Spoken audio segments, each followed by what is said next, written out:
You're very versed Slardar, but is it a good idea, Blitz? It's never a good idea to pick the fish man. Wow.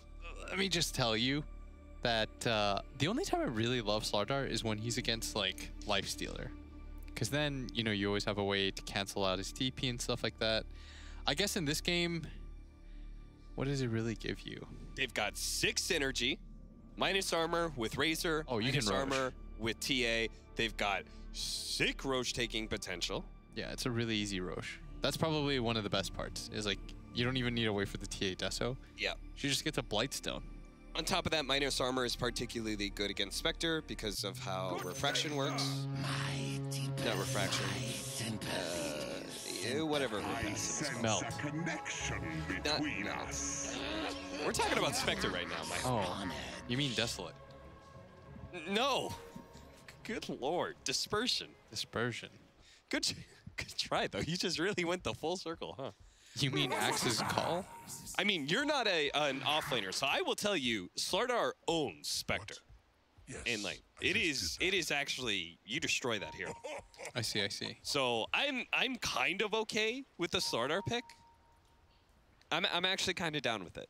I don't think it's too bad. I'm more questioning of the Axe pick for the Pango, because that hero, I mean, it's been a long time since I've seen an Axe that looked good. And this is going to be an Axe that is matched up against the Razor. Obviously, he's going to be doing the creep cutting shenanigans. He's got the double stout shield, so it's not just like a one-to-one terrible lane. But it's probably still going to be annoying. There's still going to be some problems. He's still going to get hunted down every once in a while. Walk away with 3 bounties for Mineski. I mean, last time they got 4 and they got absolutely destroyed. That's true. They're one short of the bounty Exodia and still horrifically lost. So they're gonna look back on game 1, which is the one they won, which was a pretty messy game and full of aggressive action. And that is something about Mineski's lineup, right? There is pretty much no cooldown. The longest cooldown they have is like Echo Slam. But all 3 of their cores can non-stop fight. Yeah. So you're not as big of a fan of this Spectre, since you think that whatchamacallit owns him? I think the Spectre's going to have a little bit of a tough time. You deserve nothing. He is nice against a lot of these heroes, though. Like the Earthshaker. Yeah. Being able to get on top of him. Playing ES against a lot of these global heroes just kind of feels bad. As Iceberg's getting a little bit low. He's got to be careful here. Doesn't want to get double side-plated and just die. It's both mid laners going to pop that salve. Last time Iceberg got the best of Moon in that Lina versus Puck matchup, of course. Is Ghostic just going to opt to skip this entirely? And I like what he's doing here, especially against the Razor. Mid lane, Iceberg gets blocked out. From Febby. That won't result in a kill, but Febby can still kind of force Iceberg. He's got boots all the way around. Yeah, I guess he'll just be able to keep right-clicking him for a little while. The creep wave is going to push into the tower, and this Iceberg will not actually be able to go for that. But maybe they can turn around on Febby as now. Vampire's here. The roll-in is not going to land. Febby is he's wasting a lot of time. And he's going to be able to Fisher Iceberg, just keeping him out. He's thinking about trying to go for the kill. He is going to try for it, but it's not going to happen. Ninja Boogie's going to come in and clean up Iceberg. No, the Fairy Fire is actually going to keep him alive. But still, I almost think that him surviving is somehow bad for Iceberg because he can't go to lane. Especially not with this haste rune now picked up by Ninja Boogie. And Ninja Boogie is Glimpse level 1, so... Yeah, why does he have Glimpse? You might actually just get the Courier here. What? Okay. Why does he have Glimpse? Maybe he was trying to do it so when the Axe pulled and he tried to go for that TP play when he got low. I don't know. Weird. I feel like that's a little bit game ruining for himself. Yeah, like if he has Thunderstrike, he does a lot of harassment damage to the Axe and his life becomes significantly harder. Yeah. So I think the reasoning was like, if Ajit gets to do this and Ghostic tries to TP out, he would get the kill on him. Yeah, I guess so. But Ajit sort of just killed him by himself. Just kind of ran him down. Just sort of right-clicked him a bunch and suddenly Ghostic was dead. This is the trade-off for all of these offlaners, though. They cut the creep wave, but they understand the risk. Sometimes the carry is going to run back and kill you, but it does mean the carry misses out on some CS at that time. And you are still sitting at 22-0 for the CS of the Axe. He is top of the board right now because of this kind of plays. He managed to have the bash already set up. Gets a lot of damage onto Slayer, but a telekinesis to the other side of the Fissure will prevent anything further. Ghosted. Trying to get body blocked in. Glimpse back into the waiting arms of the Razor, and they should be able to bring him down pretty easily. And this is where, I mean, I have to wonder, why is Ghosted cutting the creep wave there? Every single time that we see the offlaner get punished way further for that, yeah. what they immediately do is they rectify and they go and they cut behind the tier 2. Yeah. And just say, go way further behind. Yeah, if you want to run all the way back that far as the carry, then go for it. But you're effectively giving up like 2 lanes is usually the trade-off. I feel like this is some unnecessary errors here from the Pango.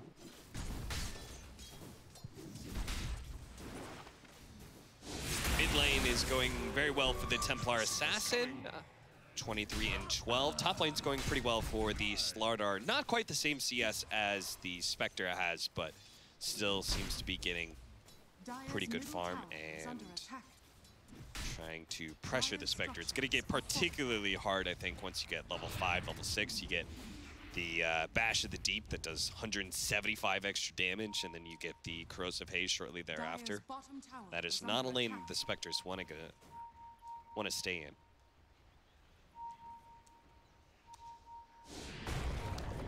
Meanwhile, the Lina is 16-1. That is rough. I mean, it's that little bit of advantage that Febby gave him in that mid lane. Like, even though you get first blood there, he had to use 2 Dragon Slaves, and he got zoned out of XP for like a full, what, like 30 seconds, you'd say? And he got XP for a level 1 Earthshaker. This just ends up kind of snowballing really hard now for the TA. Seems like everything's kind of snowballing for Mineski right now, who are currently 2,000 net worth up at 5.5 minutes in. I would say every single one of their lanes is going well.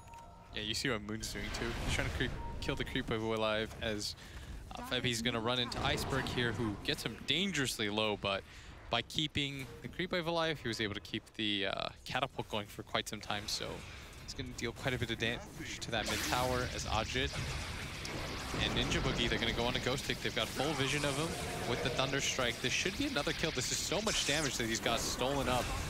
And they might even harass the tower a little bit with that damage that they were able to take. Yeah, that's even worse, right? It's like the Razor, when he's able to turn that damage into an objective. Yeah, and Rubik going to pick up the Haste Rune. Understands that Ninja Boogie was quite close here. Slayer just got a free kill here. Ninja Boogie now, Ninja Boogie needs to run back to the safety of the Razor. You will be okay for now.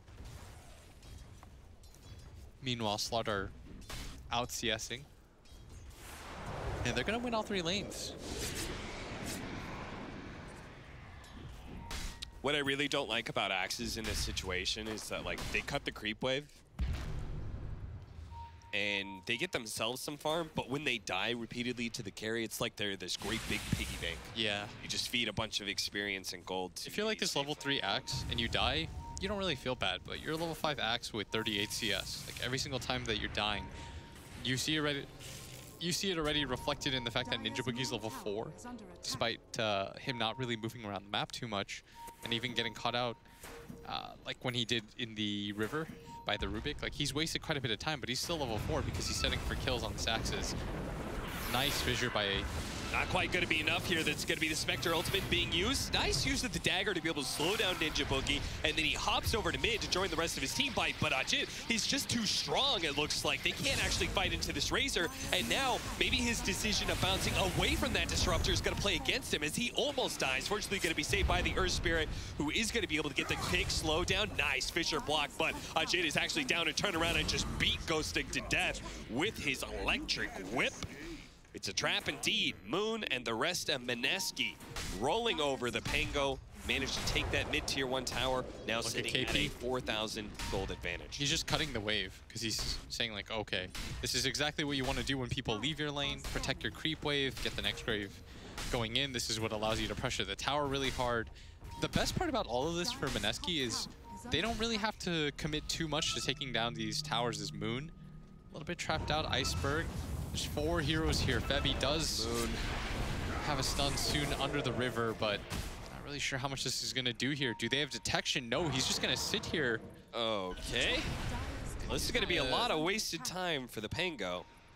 Yeah, and I mean, he's just here. They're going to take top towers. Moon's going to recycle through some of this. He does have a refraction, but unable to get it off in time. But that was like 30 seconds of time wasted. They're probably going to lose the tier 1 tower up at top uncontested. You're giving Disruptor free levels at bottom. Now everyone has to completely disperse out to get any sort of farm. KP takes its free tier 1. Not the worst death in the world as a trade, as during that time, even killing the TA, they rack up their lead up to 5,000 gold in 9 minutes. I think KP's build, by the way, is kind of cool. It's a very dominant build. For the laning phase, he went phase boots on Slardar. And because right now the build is always you go this 1-1-3 and then you're going to max out sprint afterwards. So most people don't, like, they think they don't need phase boots, right? Because you already get the phase from sprint itself, and obviously you move very quickly. But just being able to have the phase boots for like that 2 or 3 minute window against the Spectre, I don't know how you could possibly lane against that. And yeah, the Spec's just about to get boots too. Yeah. It's just all these little things. They're so far behind, they can't really afford detection. So getting that TA kill takes them just a little bit too long. I thought maybe he was going to go hand to Midas with the way that KP was like kind of so far up already. Did not have the bash prepped up, so it doesn't go for the attempted kill on the Earth Spirit. Meanwhile, we hop over to bottom lane where Moon is going to take that tower for free. As we can see, the rest of the Pango are just kind of, I don't know, kind of wandering around mid. Not really sure what to do, what plays to make. Yeah, the upside is like the Axe isn't that incredibly underfarmed, as Haunt's going to get popped here. They want to get Ninja Boogie. They're pretty hard committing for this, as he should die here, is going to get popped by the ulti. So they want to continue to go for this. Febby, only level 4, and Iceberg is hasted up. The roll is going to connect too. Another Dragon Slave should do the job, as they are going to get a double kill on the Iceberg. But Moon going to go for the TP out Ghost Stick, getting a little bit closer. He's going to just skip this wave. So like you said, the downside is every single time he dies like this, when he cuts the wave, he's just feeding up a ton of XP. And KP has just kind of had a free time up at top. He's getting a bunch of different items at once. Yeah, what the hell is KP? I have no idea. He really could not decide what he wanted to go. Look at the it was heat map. Midas, then it was Vlad's, now it's going to be Blink Dagger. Just, it's like the sampler build. Get a little bit of everything. Also, Ajit, despite the fact that they lost last game, has had a very good series. Yeah. As the Jug, he was the most farmed hero in the game. As the Razor in this one, he is so ahead of the pack. I mean, Blitz, you always tell me that, like, being able to get kills and not take objectives kind of feels like the kills didn't mean anything. Those last 2 kills for the Pango, they still lost their offlane tower, and mid and top were so pushed in, they could not stick around at this bottom lane. Yeah, they might get Febby here, who still kind of dangerously sticking around. He's pinging. I don't know. Though. If I'm Mineski, don't you defend this? You're so much stronger than Pango. It's more like if you're the Pango, they're so much stronger than you. Do you stick around to fight? And the answer is no, as the Razor's about to pick up his Rod of Atos. Finally, KP commits to an item build, as they're going to run into the Disruptor here. The what? That is a glimpse. You saw the hit follow from the TA? Yeah. Like, did a U-turn. It's like a boomerang.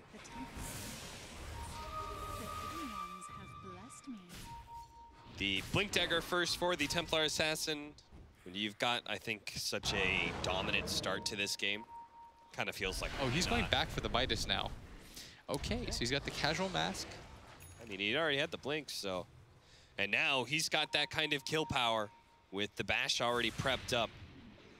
He can lead, blink, hit, corrosive haze, crush. Actually, maybe it's, maybe you crush, corrosive haze hit. Either way, it's probably a kill on somebody squishy like this Lina. Pango are going to try to offset all this bleeding right now that they're doing, going for smoke. But even taking this bottom area, you're just getting a level 6 Febby whose net worth isn't even that significantly high. The upside for them, though, is by them doing this, there's not a lot of objectives for Mineski to take because they've already taken the tier 2 tower up at top. And you see Febby, he's waiting in the wings here. The roll's going to come in from the Earth Spirit. He's got no idea, though, when the blink in from Ghost Stick. He does have Fissure and Echo Slam, so they need to be able to kill him quickly. The Earth Spirit ultimate is still on him, so Febby's definitely going to take out here. That Fissure block may be able to be enough to slow down one of these heroes, and sure enough, it's going to be Slayer, who just get popped by that bash in the deep. KP will not be able to find anybody else, it seems, unless he does a wild blink into the trees. That is not the case, so they kill support for support, but again, the Pango are not able to get an objective. But are they really trying to get an objective at this point? It seems like more like they're just trying to force a rotation that allows somebody like the Spectre to get some farm in lane. I mean, it's pretty important for them to grab this tier 1 tower at bottom. Like, even if you have this late game presence in the Spectre, it's never a good idea to just say, hey, you know what? We're not going to take any towers. That helps us. Sure. But like realistically, do you think they even could? No. I think their lineup is just really outmatched pace-wise, at least for this phase of the game. Yeah. Sure, when they get later on, it's nicer for the Lina to be able to play, like TA going high ground. She's got some issues, as we saw in the previous series, where Iceberg was absolutely dominating.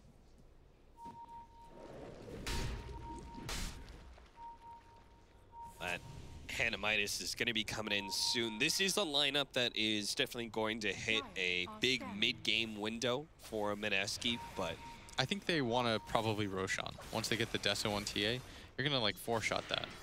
Then once you get the Rosh, you can probably feel real good about your opportunity to just go for the high ground as Axe, Ghost Stick, gonna run into the Disruptor here, drops his ult on Ninja Boogie, and let's see, oh, that hit. It just does so much. And it even makes it so that Ninja Boogie gets the last hit. Febby will stack up the Ancients for you. It's so scary in this game, too, if you're the Pango, because there's so much catch now from... You've got the early Blink Dagger of the Slardar, the early Blink Dagger of the TA, and your Rod of Atos for the Razor. Like, if any heroes show up for too long in a lane, they're just going to get hunted down by one of the Mineski cores. We're going to see that here in the river with Iceberg. They're just pinging towards Rosh now. Is Deso complete? I think so. It's not quite. 200 gold. Yeah, still need a little bit more. Febby. Not going to be able to save this bottom tower, though. It looks like Slayer's kind of trying to stick around, see if he can actually make sure the Siege Wagon gets the last hit on the tower, and he does with that stolen Fissure. Very nicely done. Otherwise, one of the Febby best denied it. Spells that he could steal too. Yeah. Especially, we were talking about like how much catch and initiation Mineski has. Being able to instantly cast a long-range stun like that could really help counter Mineski's aggression. So you've got the Midas completed on KP. He's securing the, let's say, later game. Yeah. Not the late game, but the later game. I mean, Slardar has no farming mechanisms, right? So you got to get something that allows you to get that third and fourth item. Otherwise, you're just always going to stall out. Radiant of scan. Regeneration. And they're going to make this aggressive move into the jungle. Might just find Febby here, who's like 30 odd gold away from his Blink Dagger. That's rough. Now he's 200 gold away from his Blink Dagger. Mineski. If they had maybe a little bit better window, they could have gone straight to Roshan right then. But oh, looks like they're still gonna go for it. Thought maybe they were afraid of the Pango rotating in, but I guess with that mid-tier 1 tower, it's pretty hard for the Pango to rotate from bottom lane into this Roshan pit, so. Probably take the tier 2 tower next as Hey, and there's your goal for Blink. Get jumped on here. It's KP with the stun. Gets that ultra hit. The bash of the deep. As it looks like they're pinging for high ground without even grabbing any of the other tier 2 towers. This is how far ahead they think they are. And they're probably right about that. With an 8,000 net worth lead, Aegis for 4.5 minutes. I feel like you still go mid. I'd imagine that has to be the play, is to shove out the other 2 lanes.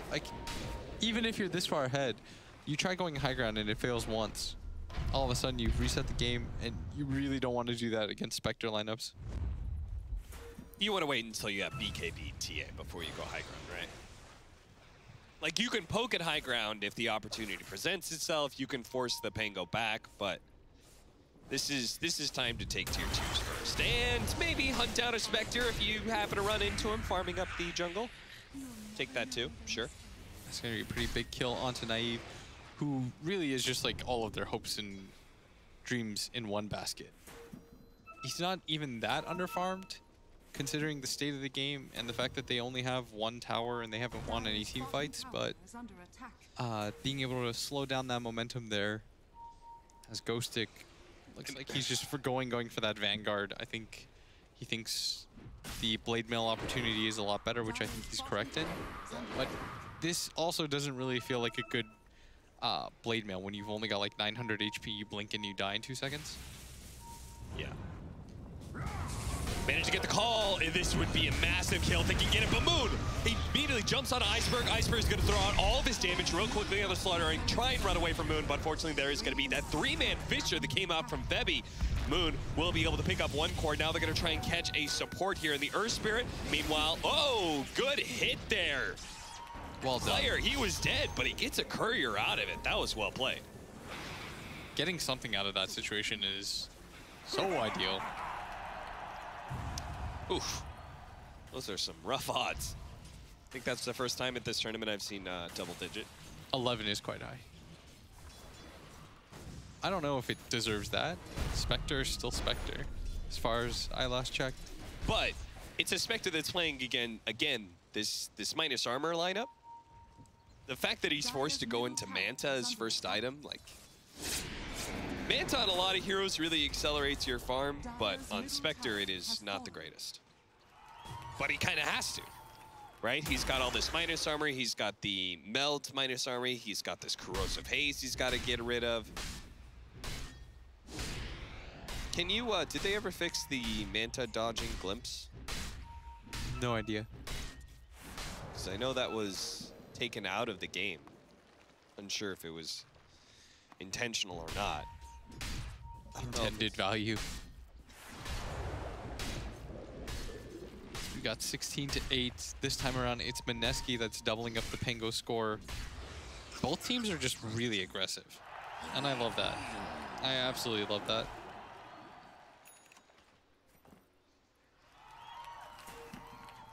"21 minutes in." If you're Spectre, you realistically probably need another 10.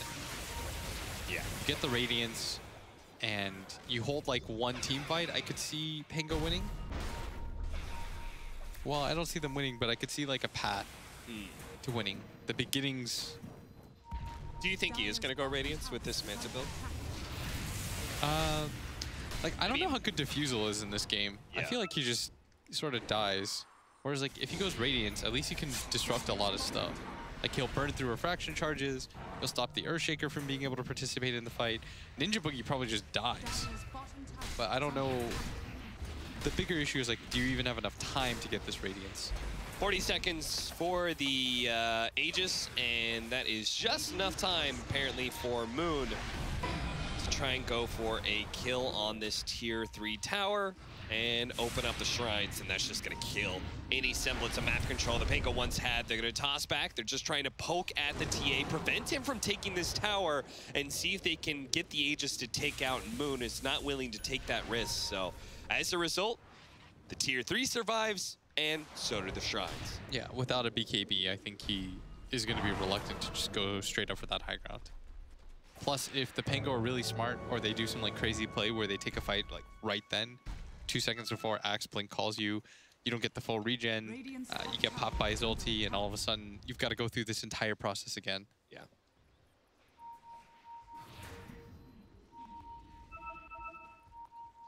Orchid. Oh, Slayer.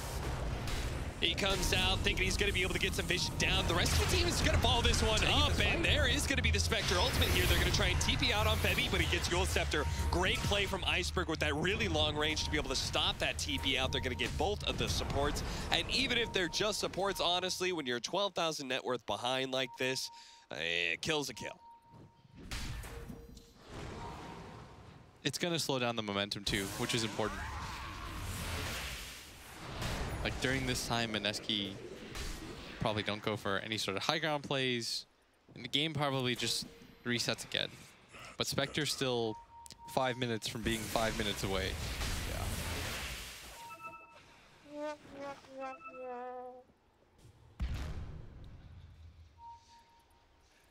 Double damage. This could be dangerous. Especially since I see that Spectre farming not too far away. He thinks to himself, maybe I can collect this mid-wave. Yeah, he sees the double damage now. Meanwhile, the only person outside of the map is the Ghost Stick Axe, who's just kind of like trying to find any farm he can get. He's gonna sneak in some bounty runes, which is a very smart play by him. But it does mean he's not going to be here to defend this tier 3, and it looks like Mineski are really hoping to just commit, finish it off, and back up. But there was still the glyph available for the Pangos, so Mineski are going to have to try that one more time if they hope to be able to open up shrines. Radiant's top tower is under attack. They're postured up, but no Aegis makes this still a little bit scary. Moon has to be a little bit careful here as he's just going to reset out. Especially since we went the Orchid instead of the BKB build for... Yeah, it's one of those things where like you go for that build because, what is it, you have Aegis, right? So you're relying on that as your pseudo BKB in that regard. I mean, there is still plenty of game left to play for the Pango, but at the same time, there's still plenty of time for Mineski, in simply the fact that they've got a gigantic window. I mean, they're going to be very strong for another easily 15 minutes, if not 20 or 25 with this kind of net worth lead. They can just wait out the second Roshan, pick that one up, get their BKBs, and at that point, Pango are going to need a miracle to be able to hold against that kind of firepower. The reason why, like, everyone's probably wondering, this game's really slowed down. Mineski was playing so aggressively, but like, you really, really hate playing against Spectre, messing up once, and then having to just like, okay guys, reset up. And if you lose another fight on top of that, all of a sudden, you sort of lost the game. So you're going to take this patiently so that when you do go for the high ground, you can do this in like one fell swoop. Yeah. No mess ups. Everything as intended. Most likely you just wait for the Aegis. Especially since the Radiance is such a critical timer, right? It's like both your team fight item that makes Spectre come online, and it's your farming tool that makes the Spectre start accelerating with her farm. Yeah, if you're Mineski, you just wait for all the BKBs in the world, so that even when he gets Radiance, it's like it's not this like game-breaking item. So that's why they're also willing to be patient, because they're gonna pick up all these fresh 10-second BKBs. Yeah. Like they just got one on their TA and their Slaughter at the same time.